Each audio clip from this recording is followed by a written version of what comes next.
Alright, in today's video we're gonna give an intuitive idea to a well-known formula in combinatorics, which is the formula n choose k, and that is equal to n factorial divided by n minus k factorial times k factorial. Alright, so first of all, some notation. What is a factorial? For example, let's see, factorial.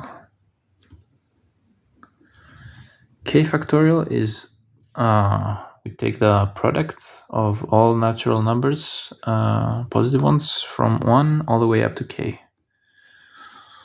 1 times 2 times 3 all the way up to k. So for example, 3 factorial will be 1 times 2 times 3, which is 6. And that's some useful notation for combinatorics. Now, before we get to n choose k, we're gonna talk about, let's say, we're gonna give an example. Let's say we have 20 teams.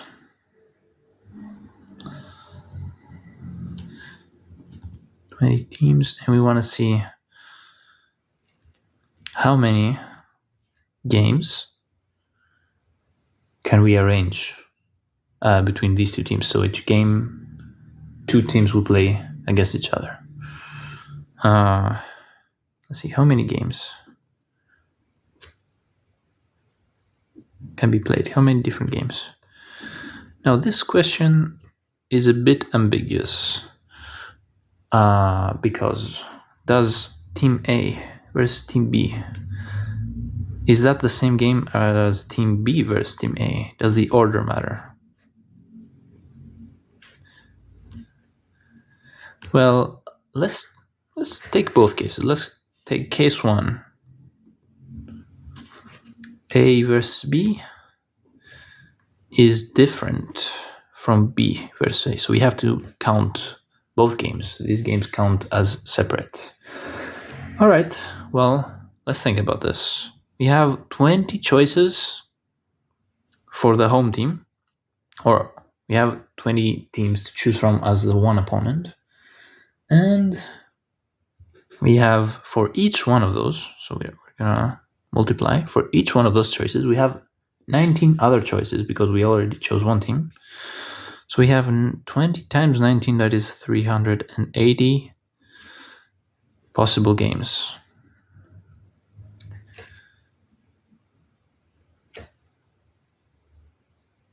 And we really do count every game here.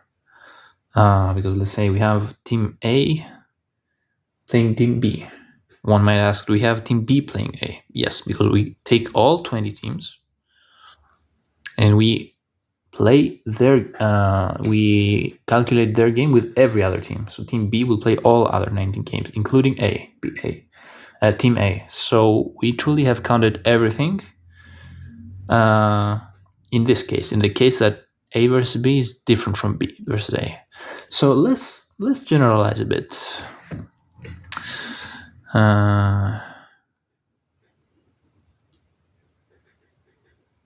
Let's say we have n objects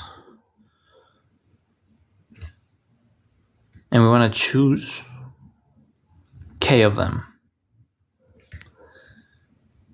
How many how many combinations are there? And again, let's say that choosing the same group but in different order should count as different. Well, let's see. We have groups of k. So for the first position of the group, let's say, we have n choices, just like before we had 20. Now for the second position, we have n minus 1, obviously. And this keeps going, but for how long? We need k positions, so we need, the final one will be n minus k minus 1. So these right here are k minus 1 positions. 1, n minus 1, n minus k minus 1. So these are k minus 1. Plus this one. All these are k. So truly, this is this is the calculation. Now, let's make it a bit better. This is equal to n factorial divided by n minus k factorial. And you can check it out. It's a very basic property of factorials. Like you can see that n factorial is 1 times 2 times n. And this is 1 times 2 times n minus k. So things cancel out, and this is what is left. Yeah. So the formula for case 1, the general formula for case 1 is n factorial over n minus k. Now let's look at case 2. What would case 2 mean? That would mean A versus B is the same as B versus A. Right? So we only want to count each match once now. If Team A is playing Team B, we don't care about the order.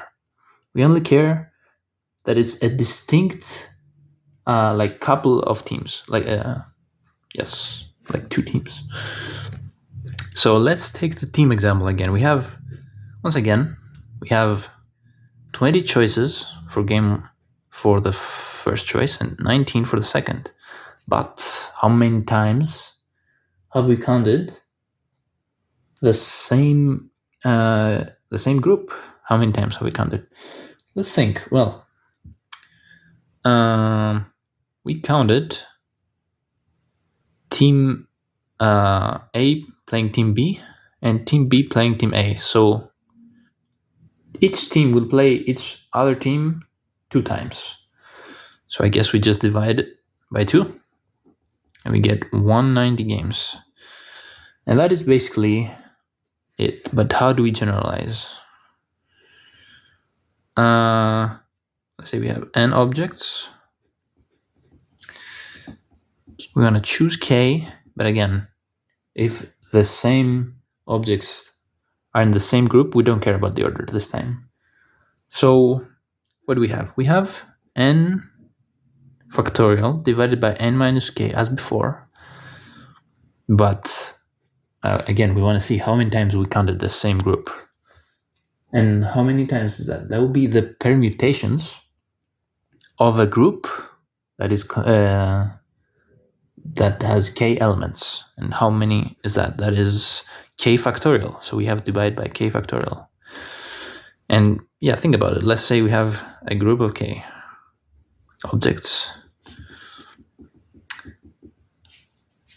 How many permutations are there? That means in how many ways can we rearrange the group that are distinct from each other? So again, for the group of k objects, we have for position 1 k options. For each one of those, we have k minus 1 that runs all the way to the last position, which we're going to have 1 option. That's going to be the object that's left. So that is k factorial. So indeed, we have to divide by k factorial. And so what is the general formula for case 2?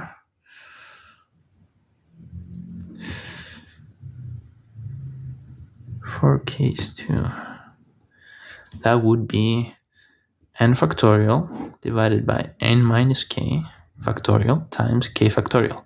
And that is precisely what we call n choose k.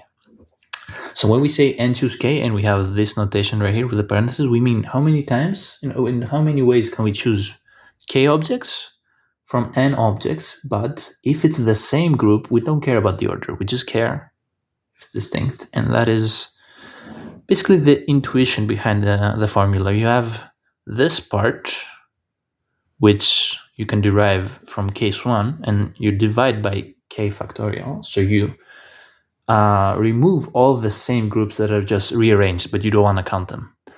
And yeah, that's the basic idea.